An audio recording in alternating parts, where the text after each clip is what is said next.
Bon nombre de nos grands artistes qui ont fait les plus beaux jours de la musique africaine chez nous sont aujourd'hui portés disparus. Mais pourquoi ce silence? Où se cachent-ils et que font-ils exactement? Telles sont les questions auxquelles nous allons nous évertuer à trouver des éléments de réponse dans cette nouvelle émission intitulée « Où est passé mon artiste ?» Reine Pélagie, vous la connaissez certainement. C'était l'une des plus grosses figures de la musique ivoirienne des années 1980. Mais elle a totalement disparu des radars depuis plus d'une décennie. Nous nous sommes donc lancés à cette trousse et l'avons retrouvée ici en France, chez elle, pour votre plus grand bonheur. Elle a accepté de nous ouvrir ses portes. Attention, elle ne mâche pas ses mots, ça promet. Où est passé mon artiste? Premier numéro avec Reine Pélagie. Bonsoir et bienvenue. Reine Pélagie est une talentueuse artiste chanteuse, parolière, compositrice, interprète et danseuse ivoirienne, originaire du centre-ouest de la Côte d'Ivoire et d'ethnie Bété. De son vrai nom, Kadiatou Fama Kamara, notre artiste aux valeurs pluridimensionnelles fera vibrer toute la Côte d'Ivoire ainsi que les pays de l'Afrique de l'Ouest dans les années 1980.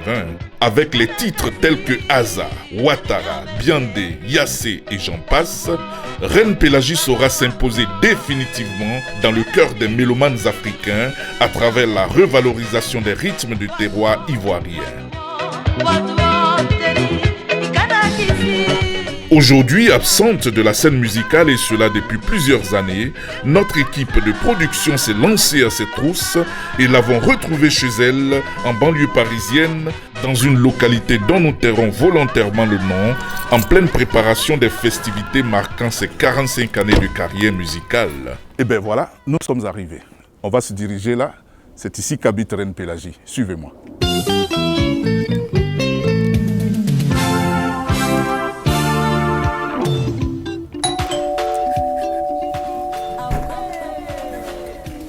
Waouh! Bonjour Reine Pélagie. Bonjour Thibaut, comment ça va?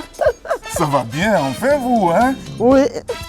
Alors vous, ça c'est pour vous. Oui. C'est une orchidée, vous connaissez le Bien langage sûr. des orchidées, non? Bien sûr. Ça traduit l'amour et toute l'affection que le charmant public de Côte d'Ivoire, à qui vous manquez tant, me charge de vous remettre. Merci Père, merci. Voilà.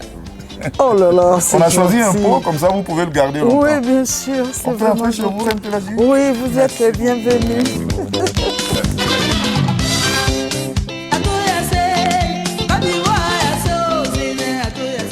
Merci. Alors, merci Reine Pélagie déjà de nous recevoir chez vous. Vous connaissez le principe de notre émission. Oui. L'émission, c'est « Où est passé mon artiste ?» Vous savez bien que vous avez quitté la Côte d'Ivoire depuis très longtemps, Oui, bien à sûr. telle enseigne qu'aujourd'hui, les mélomanes se demandent si vous êtes vivante. Où est-ce que vous êtes cachée? Qu'est-ce que vous faites? Qu'est-ce que vous devenez? Est-ce que vous travaillez? Vous avez des enfants? Les gens ont besoin de tout savoir. Eh bien, c'est la raison de notre présence aujourd'hui.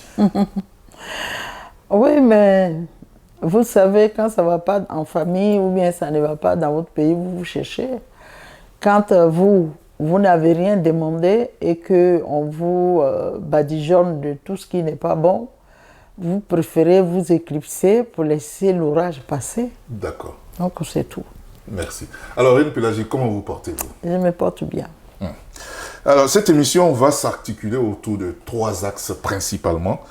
Nous allons dans un premier temps parler de votre actualité. Ouais. Ensuite, on fera une rétrospective D'accord. sur votre vie d'artiste. Ensuite, on parlera de vos projets si vous en avez. D'accord. Ok. Mais avant de mettre les 2 pieds dans le plat, nous avons préparé un élément. Nous avons promené notre caméra auprès des mélomanes ivoiriens de France, vous concernant, et voici le résultat. Regardons ensemble.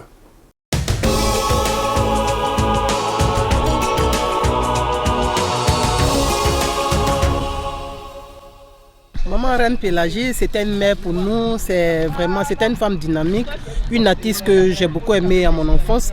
Je l'aimais très bien parce que vraiment je l'appréciais beaucoup.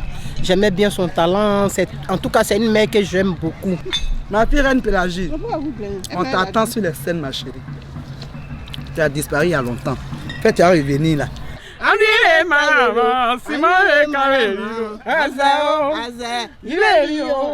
Vraiment, maman Reine Pélagie, c'est une grande dame de la musique ivoirienne. Ses chansons nous ont bercés pendant nos enfances. Et c'était beau à voir, joli à entendre. Malheureusement, avec le temps, elle n'est plus sur la scène musicale. Et vraiment, ça nous manque. Sa belle musique nous manque. La reine Pélagie, c'est une dame vraiment magnifique. Moi, je l'aime très bien. Franchement, je veux encore l'écouter. Sa voix nous manque. Ah, ce sont bien somae, et wanya bien somae, et wanya bien sous les tata, et wanya.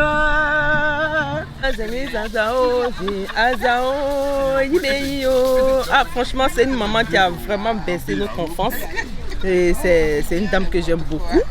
Malheureusement, ces belles chansons. De toute façon, un artiste reste toujours un artiste, mais ses morceaux, on essaie de souvent écouter, bien avec elle ne chante pas aujourd'hui. Et voilà. Bon, on lui fait juste un petit coucou, bisous. Si elle peut faire vraiment un effort pour faire au moins quelque chose, chaque chose a son temps. Le temps passé est passé.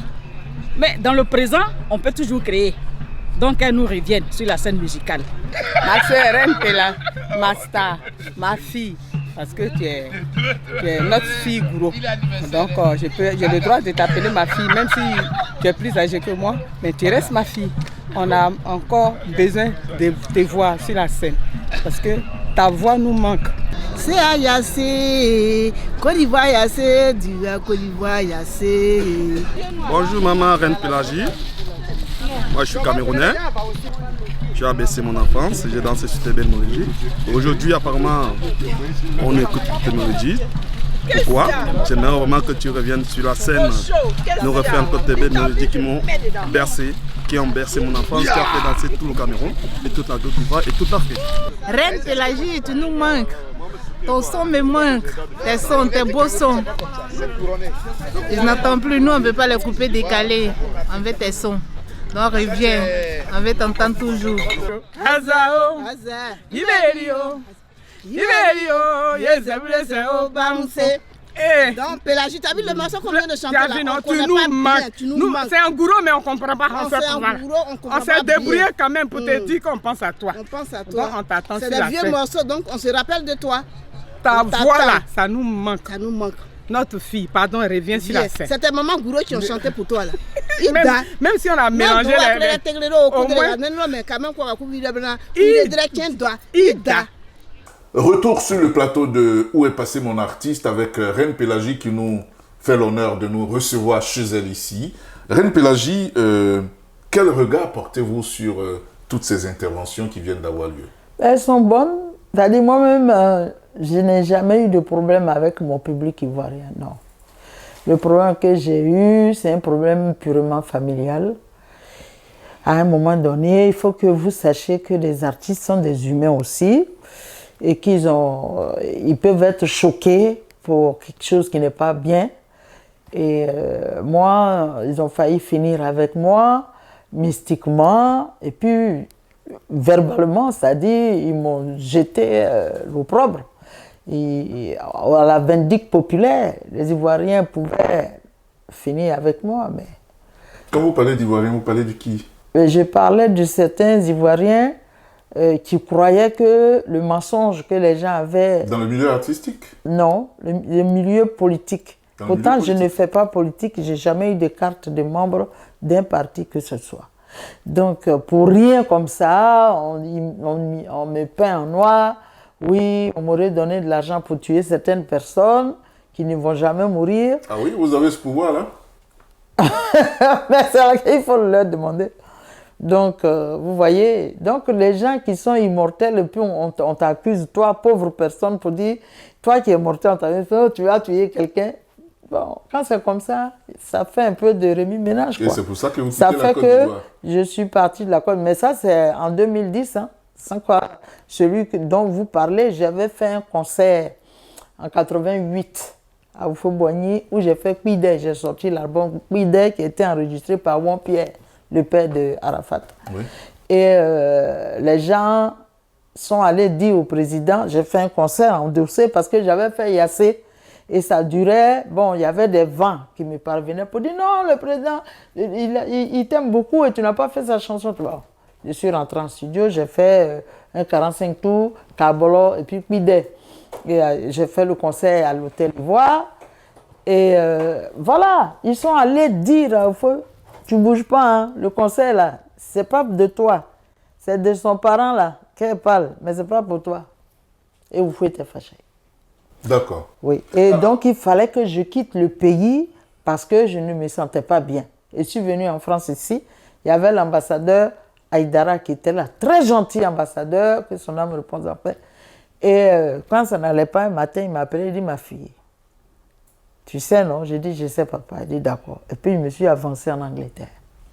C'est pour ça que j'étais là-bas. Et quand Henri Konan Bédié a compris que tout ça, c'était faux, tout à fait faux, il m'a fait venir par l'ex-ministre Yaya Ouattara et puis les mamans, la Ligue des secrétaires avec à la tête Alexis Gougoua et puis Dick Janet, tout ça. Et puis je suis rentré au pays. Voilà comment je suis retourné au pays. Sans quoi je ne suis jamais parti de la Côte d'Ivoire de moi-même pour aller rester dans des choses. Non, moi en France, je viens depuis ma jeunesse, mais je viens chanter, je fais des tours dans tous les pays, je tourne partout pour chanter. C'est pour ça même que j'organise mes 45 ans de musique ici en France. Oui, d'accord. On va y arriver tout à l'heure, Reine Pélagie. Mais toujours est-il que vous êtes en France depuis un certain temps. On va dire depuis bien longtemps. Hein. Ça fait déjà plusieurs années, près d'une décennie peut-être, non? Oui, mais je viens, j'habite 1 an, 2 ans, 3 ans, 4 ans, 5 ans. Et puis quand j'ai d'autres tournées, je repars. Et puis quand je suis en Côte d'Ivoire, 4 ans, 5 ans, 5 ans, 10 ans, 8 ans, quand ça va aussi, je reviens ici. Ça dit, je tourne, je suis l'aigle. Moi, je ne reste pas en place selon mon métier.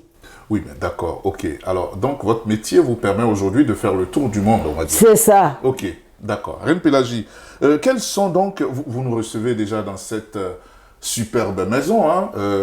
On vous a retrouvé seul, c'est normal, parce on est venu en heure pendant les horaires de travail. Mais qu'est-ce que vous faites? Vous vivez toute seule ici? Vous avez de la famille? Je vis toute seule ici. Ma famille est en Côte d'Ivoire. J'ai ma seule fille qui est ici. Et puis, bon, ce qui est sûr, j'ai aussi ma nièce qui est ici avec ses 2 enfants. Pourquoi je vis celui-ci, il n'y a pas de problème. Et quels sont vos rapports avec les autres artistes de la place? Oh, les rapports avec les autres artistes, bon, il y a ceux qui vous portent dans le cœur. Quand vous les voyez, vous le sentez. Ils ont la ferveur de vous faire des bisous, d'être avec vous. Mais, ça quoi, ici, c'est pays d'hypocrisie. Entre nous, là, c'est l'hypocrisie. Il faut laisser. Ou bien tout le monde n'est pas méchant quand même en France. Tout le monde n'est pas méchant, mais voilà que vous-même, vous voyez, la France, ça nous conduit comme elle-même. D'accord. Reine Pélagie, en faisant donc au cours de la préparation de cette émission, nous avons fait des recherches sur votre personne, sur votre carrière musicale, et je dois vous dire sincèrement que vous êtes un personnage quelque peu mystérieux. Parce que vous êtes, vous dites que vous êtes originaire de la Côte d'Ivoire, vous êtes Bété. Certaines sources vous disent encore que vous êtes Gouro. Et il n'y a pas très longtemps encore que vous avez annoncé que vous êtes guinéenne. Ensuite, à l'état civil, votre nom serait Kadiatou Fama Kamara, un nom à consonance malinké, pendant que vous-même, vous dites que vous vous appelez Ladji Onene Sophie Reine Pélagie. Ça fait un peu trop, non, tout ça, vous comprenez qu'on soit perdu. Ne vous perdez pas, parce que les Yacouba aussi viennent de la Guinée. Oui, d'accord, mais... Alors, les Guerzels, on les appelle les Touras, oui, en Côte d'Ivoire. Vous êtes quoi? Vous êtes Bété, n'est-ce pas? Vous êtes Bété ou... Oui, je suis Bété, de père et de mère. Vos origines en Guinée, d'où est-ce que ça sort? Mais attends, ma mère s'est pas mise au monde seule, mon papa non plus. Mon papa a des parents. Votre père est guinéen? Non, il a des parents. Attends, toi, ta maman, elle vient d'un endroit, et puis ton papa vient d'un endroit. Maintenant, ta maman, elle a aussi des parents de l'autre côté. Ton père aussi a des parents de l'autre côté. Donc, ça fait qu'on est toujours 8-8. D'accord. Ah ben c'est tout. Mais si tu ne te sens pas bien maintenant chez ton père géniteur et puis tu as des problèmes, qu'est-ce que tu fais? Tu vas aller tendre la main à tes parents de l'autre côté, tu dis au secours. Et puis tu vas chez eux. Et puis c'est tout. Peut-être c'est le même sang là. Ou bien. Avant, quand l'Afrique était une et indivisible, est-ce qu'on pourrait dire que, attends, les Ivoiriens, apprenez à connaître l'histoire de l'Afrique. Ça va vous sortir de vos trucs dessous des choses que vous êtes. Parce que l'homme, il n'est pas quitté, moi en tout cas, je ne suis pas quitté mon père n'est pas quitté dans la terre de Nyepoyo. Non. On quitte ailleurs. Même c'est quand je suis allé même à Nyepoyo, je suis que, eux aussi c'est d'origine Sombakoué. Donc l'homme il tourne. L'homme tourne sur la terre. On est tous les nomades. Il n'y a pas quelqu'un qui est fixe. On est tous nomades. Et nous, on est avec les Ibo, on est tous les mêmes personnes. Raison pour laquelle vous vous appelez Kadiatou Fama Kamara. Non, mais c'est normal, ça, je suis né avec, mon papa s'appelle Bakary Kamara. Il est métis. Il est malinqué? Oui, il est Djoula. Il est de Guinée, de Minia. Et le côté Ses métis, parents alors? viennent de la Guinée, Conakry. Je suis une fille d'un grand roi qui s'appelait Si Kamara de Gbangbeta. D'accord. Alors, Gbangbement choses, comment on appelle le coin là même? De Vasseredou. D'accord, ce nom Kadiatou Massanta. Fama Kamara, Mais c'est le nom que mon père m'a donné. c'est celui que vous portez dans vos documents. Non, je porte Lagui Onen Sophie parce que mon papa n'a pas joué. C'est-à-dire, je me suis fâchée avec lui parce qu'il a refusé de me scolariser. Parce que je chantais pour eux. Tu sais, Vous n'êtes pas allé à ceux l'école? qui sont musulmans, ils sont un peu bizarres. Quand on dit les musulmans, les artistes plutôt, c'est des si, c'est rentré par là, et surtout une femme. Bon, expliquez-nous, Reine Pélagie, parce que c'est encore assez flou pour moi. Oui, c'est normal. Comment ça se passe? Comment se fait-il que votre père vous donne un nom, Kadiatou Fama Kamara? Mais lui, il s'appelle Bakary Kamara. C'est Oui, ça, il d'accord. m'a donné ce nom. Et pourquoi alors Ladji Puisque quand Onéné? il est devenu musulman, Pourquoi son alors nom. Ladji Onéné Sophie Reine Pélagie? Ça, c'est le nom du grand frère de ma mère qui m'a réadopté parce que mon père n'a pas voulu me scolariser.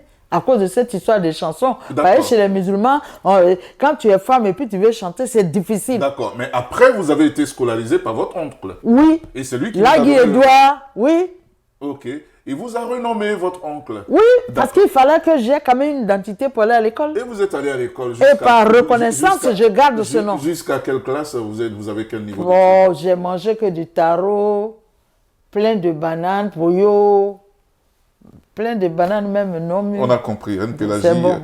vous êtes un personnage tout à fait mystérieux. Alors, vous naissez donc à Saint-Fra, vous naissez à Saint-Fra et vous grandissez à Soubré. Oui, parce Dans que une quand je suis née, fratrie, de de 13 enfants. 13 enfants. Oui. Un père agent de trésor, je crois. Oui, bien sûr. Voilà. Mais qui était polygame. Oui, oui, oui. Ça devait pas être facile, hein? Non, mais c'est pas grave. D'accord, mais toujours est-il que à l'âge de 10 ans, vous vous retrouvez au Nigeria. Comment est-ce possible? Oui, parce que quand tu es un enfant qui manque d'amour paternel, qui souffre dans un amour des parents, qu'est-ce que tu fais? Tu vas là où tu as besoin du câlin, tu as besoin d'amour. Moi, j'ai été toujours rejetée depuis que je suis née. Depuis mon enfance, j'ai été toujours rejetée. Par qui? Par mon vrai père et par tous les pères que j'ai trouvés. La preuve, le dernier, Aluguata, son fils dit, je suis pas son enfant. Je me suis retrouvée en Guinée. D'accord, mais comment est-ce que vous êtes arrivé au Nigeria et pourquoi? Bon, au Niger, ben justement, c'est parce que je ne me sentais pas bien chez mon père. Donc, je voulais prendre un nouveau souffle. Et je me suis retrouvée, heureusement, j'ai trouvé un couple qui partait au Nigeria. Et je leur ai dit que je vais chez Si Victor Waifo. Quand on est arrivé au Nigeria, ils ont eu du mal, mais ils ont trouvé Soni Okosun, aux Idi. Oui. Ils l'ont trouvé et c'est Soni qui m'a pris. Et c'est comme ça, c'est chez lui la première fois que je suis même montée sur scène en 111. Et qu'est-ce que vous avez appris là-bas au Nigeria, à l'âge de 10 ans? Non, mais j'étais toute petite. Vous avez trouvé une autre famille puisque vous Voilà, étiez c'est en manque lui qui était là, d'affection. d'affection. Je suis allée, on m'appelait Dieu donné. Tout ça, sa première femme, c'est elle qui me gérait. Quelque temps après, j'ai demandé à mon papa, Soni, j'ai dit, je vais rentrer chez moi. Il dit, pourquoi? J'ai dit, j'ai envie de voir ma maman. Il a compris parce que j'étais très jeune. Et vous êtes revenu en Côte d'Ivoire. Et je suis revenue en Côte d'Ivoire, j'avais à peine 13 ans. Vous arrivez en Côte d'Ivoire, vous retournez en Côte d'Ivoire à l'âge de 13 ans. Vous débarquez où? Je débarque. Puisque vous n'avez pas de famille pratiquement, c'est ce qu'on est en train de dire. Non, mon grand frère était ingénieur à l'IFCC et j'avais des oncles maternels de Bougrou qui étaient à Koumansi. Donc je suis allée là-bas et c'est comme ça que je suis restée. J'ai vu Akissi Delta, elle était ma sœur, on était ensemble. C'est elle-même qui payait 2 fois le bus pour aller à la répétition et tout. On apprenait à danser. On a fait répétition de théâtre. On a fait le théâtre avec les Young Yongos ensemble. D'accord. En 1976, je suis partie à Soubré. Depuis ce temps, 76, j'arrive, ma maman était déjà partie du foyer. Parce qu'elle a dit, tu as fait que ma fille, elle est morte. Ils l'ont tuée. Parce qu'avant, c'était le moment de Viannini. Vous croyez morte? Voilà, on me croyait morte. Ils ont fait mes 41 jours de funérailles. Tout ça, les gars ont fait ça à Soubré là-bas. Ah oui? Moi, j'arrive à Soubré. Mon papa était tellement content. Il dit, Kaïdja, il dit, j'ai dit, mon papa était content. Et, il a payé 2 pains. 2 pains, il dit 3 morceaux là, 2 pains. Et puis il dit, Kaïdja, c'est pour toi un coq comme ça. J'ai jamais vu coq comme ça. Depuis, j'ai vu, il y a des coqs qui sont gros, non? Mais il est comme un mouton. J'ai dit, gros coq comme ça. Tout ça pour vous recevoir. Et après ça, je lui ai dit, papa, je veux mes extraits parce que je dois aller en France et puis je dois chanter. Il dit, c'est pour chanter là, je vais te donner mon identité. Tu vas gâter mon nom. Je ne le donne pas. J'ai dit, ah bon, je vais te montrer. Je suis reparti à Sandra chez mon oncle policier. J'ai dit, papa, il dit oui.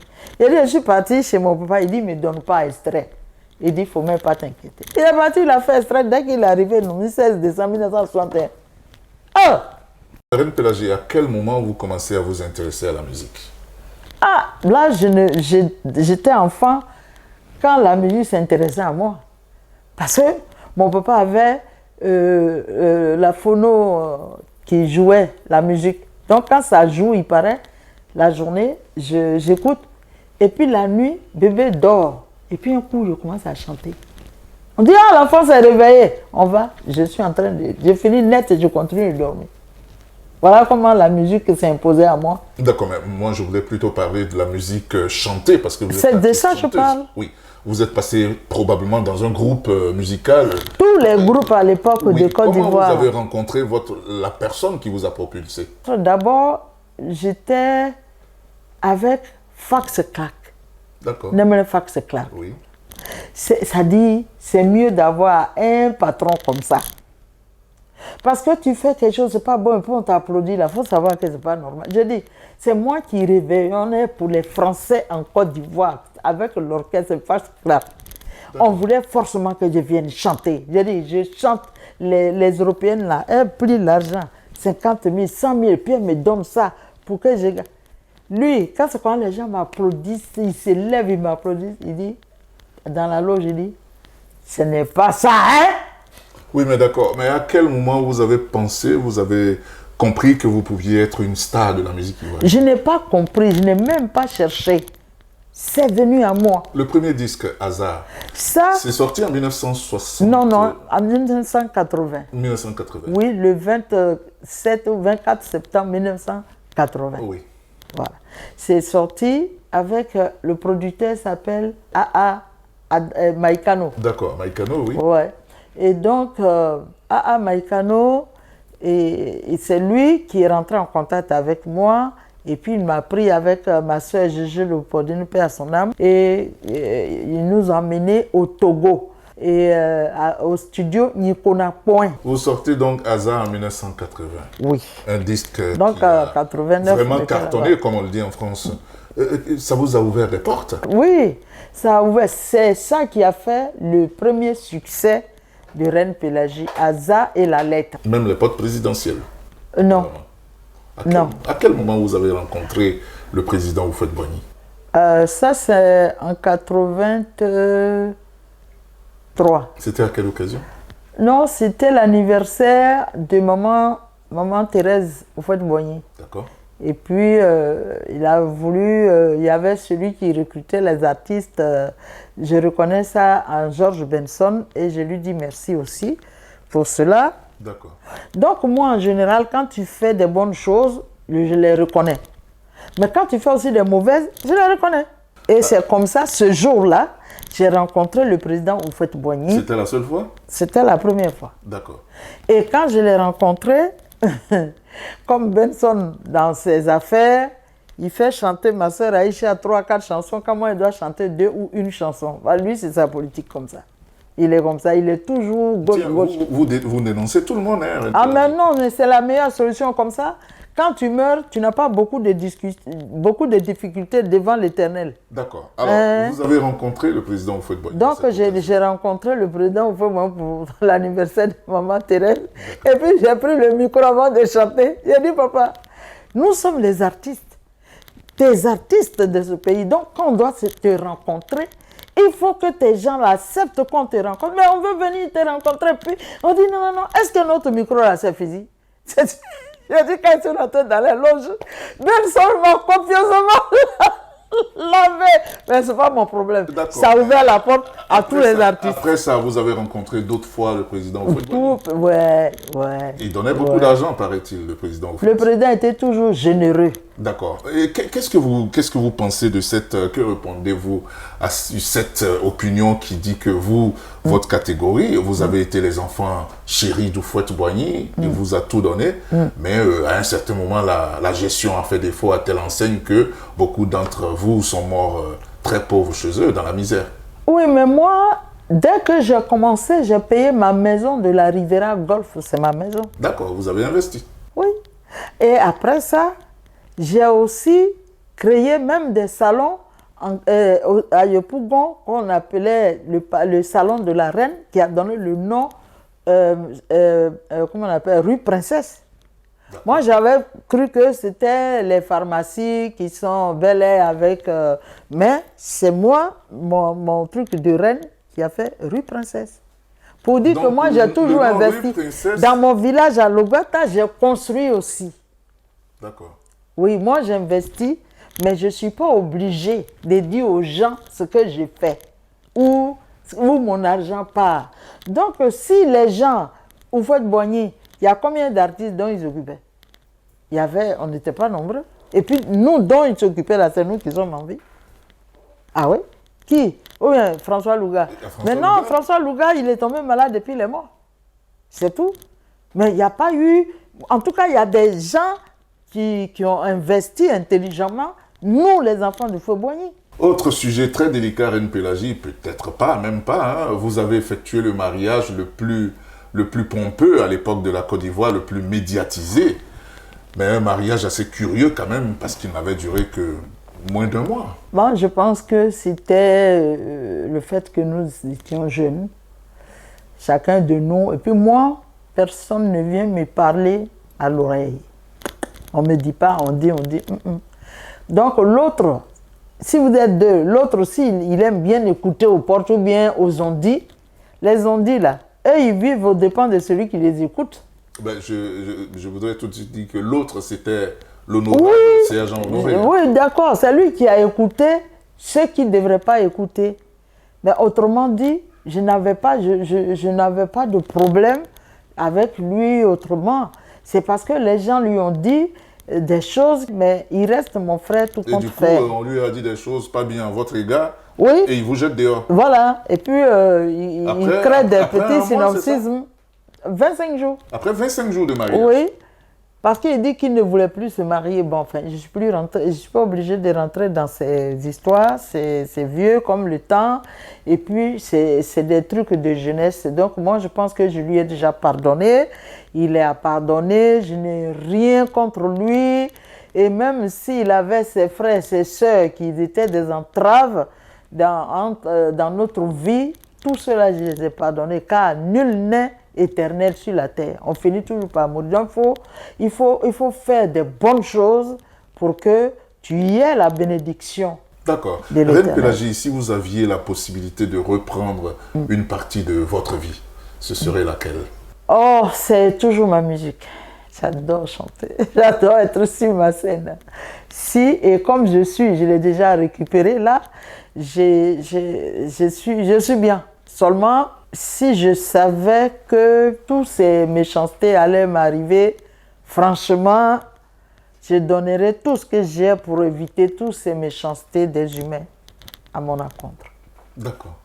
Et vous arrive d'avoir des regrets par rapport à des choses que vous avez faites alors que vous n'auriez pas dû? Ou bien, au contraire, des regrets par rapport à des choses que vous n'avez pas faites alors que vous auriez dû les faire? Oui, parce que une personne, c'est selon les actes que tu poses que les gens essaient de voir qui tu es, où tu arrives, comment ça se passe. Moi, je ne suis pas une fausse personne, je suis une vraie personne. Donc, comme je suis entière, quand il y a quelque chose qui m'arrive, tel que ce méchant divorce que j'ai eu avec Céa, ce mauvais mariage que j'ai eu avec lui, si je savais, je n'allais même pas m'engager. D'accord. Honnêtement. J'allais pas me... Parce que, en fait, moi, je suis de l'Ouest. Et puis, je suis de toute la Côte d'Ivoire. Parce que je vous ai dit, je suis du Nord et puis je suis du Centre et je suis de l'Ouest. Donc, quelqu'un qui est de toute la Côte d'Ivoire ne doit pas se retrouver dans une situation mi-figue, mi-raisin. Il faut que tu sois droite pour que les gens puissent quand même être orientés. Parce que nous sommes comme des professeurs de la vie. Nous sommes des gens qui, par notre comportement, par nos chansons, on essaie d'éduquer tant soit peu nos semblables. Moi, je sais que ce monsieur-là, s'il a un peu d'humanisme en lui, il devrait dire non, je demande pardon. D'accord. Je demande pardon. Ça dit demander pardon même quand tu as choqué les gens, parce que ce qu'il a fait a choqué mes fans. Ça a choqué la Côte d'Ivoire. Il devrait demander pardon, parce que tout est venu de lui. C'est l'homme qui épouse la femme, c'est pas la femme qui épouse l'homme. Vous n'avez pas de responsabilité? Non, en tout cas, elle est une femme, pile. D'accord. Avec beaucoup de recul, Reine Pélagie, si vous deviez remercier quelqu'un pour un fait ou un autre, un acte ou un autre qu'il a posé à votre endroit, ce serait qui? Ma pensée va tout de suite à Fax Clark. Pourquoi? Parce que c'est lui qui m'a montré toutes les faits. D'abord, mon père géniteur, parce que grâce à lui, je suis né. Donc ça, c'est déjà un merci. Oui. Et puis, Fax Clark qui m'a montré tout ce qui est musique. D'accord? Et puis, tous ceux qui m'ont pris dans leur orchestre, tels que, en tout cas, tous les artistes partout où je suis passée, je leur dis merci parce que ça m'a fait connaître beaucoup de choses. Donc, en fait, je dois dire merci à beaucoup de personnes. Aujourd'hui, mon jeune frère Hilary m'a tendu la main pour organiser mes 45 ans. Même toi-même, je te dis merci parce que le fait même que tu prennes ton temps, tu prennes tout ce qui est dans ta poche, tout ça pour venir me faire des interviews, mais ça mérite un merci. Ok. Reine Pélagie, vous avez des projets, certainement. Beaucoup. Alors? Ici, Côte d'Ivoire, en Guinée, en Afrique, j'ai des projets. Parlons de vos projets concernant votre carrière musicale. D'abord, le 30 décembre 2023, à Paris, ici, où j'ai beaucoup joué. J'ai fait même le festival ici de Fréoul, ici à Marseille, avec Cheikh Caleb, avec Nina Simone à l'époque et tout, dans les années 92. Et même c'est dans le journal Le Monde et puis Canal Enchaîné. Tout ça, donc pour dire que je ne passe pas inaperçu en France, la France est chez moi. Et donc je fais cet anniversaire pour remercier tous mes fans, les fans du monde entier, qui ont toujours aimé mes œuvres, ma musique et qui ont été toujours présents pour moi. Alors, je le fais le 30 décembre 2023. 45 ans de carrière. 45 ans. D'accord. Et qu'est-ce qui va se passer ce jour-là? Ce jour-là, je suis en pleine répétition avec des musiciens. Oui, parce que quand tu as fait vraiment un travail aussi longtemps, il faut le prouver. Il faut le prouver. Donc, j'ai les musiciens, on fait du live ce jour-là, où j'ai mes sœurs, Aïcha Koné, Antoinette Kona, et beaucoup d'autres artistes qui viendront pour être avec moi ce jour-là. D'accord. Donc, je les attends, plus ma marraine, qui s'appelle Queen, qui est du Cameroun, elle va être là, j'ai dit, et puis mon parrain aussi, qui est là, qui est Touré Bois Ahmed, qui est mon parrain, que je salue du passage et je lui dis merci. Et puis les musiciens tels que les Blocos, tels que tous ces musiciens, Franck, en tout cas, le groupe qui m'accompagne, on est aux affaires actuellement. Et bien sûr, vous allez replonger les mélomanes dans les anciennes mélopées qui ont versé la Côte d'Ivoire. Et les Yak, les Yakouba, mes esclaves, vous venez, parce que je vais chanter. Mandokmani lo boane kanyia ande menu kangana nyilo bwane kanyia msaloka onsalo mango yongeta okamesi yongeta pontale yakagbe kandeme. Donc venez pour mes demain. Attendez, moi je suis Yacouba, mais j'ai pas compris grand chose. Si je chante en Yacouba de Danané. Ah d'accord, oui, c'est peut-être pour ça. Oui, que je suis le Pongbe Yango Azira Kane, c'est en Danané que je chante. Voilà, parce que Onel Mala m'a pas encore donné celui de moi. Donc c'est un méga spectacle auquel on aura droit, n'est-ce pas? Oui, parce qu'il y a des méga stars qui seront présents ce jour-là, et avec Iman Production qui est le producteur de cet événement, je leur dis merci pour dire, j'invite mes parents du Ghana, de tous les pays, les 54 pays africains, je vous invite à cette soirée. Et là, c'est une nouvelle Reine Pélagie ou la Reine Pélagie que nous connaissons? La Reine Pélagie bonifiée. Bonifiée. La Reine Pélagie, c'est-à-dire qui est devenue, tu sais, des fois, quand on se bonifie, on devient sucré. Raffiné en tout cas. Raffiné en plus. Oui. Je suis arrivée là. Donc, j'ai ma famille telle que mes parents ghanéens, parce que j'interprète la chanson Wazaliye, Oninya, Mikakafio, Nyami Betre, Aboua, Wokumuno. Merci donc, et c'est sur cette note d'espoir que nous terminons cette émission. Reine Pélagie, merci de nous avoir reçus. Merci Tipo, tu étais trop gentil. Merci à vous, amis téléspectateurs, d'avoir suivi cette émission. Merci à Mathieu, merci. Merci à tout le monde. Cette émission est terminée. Merci de l'avoir suivi et rendez-vous au prochain numéro.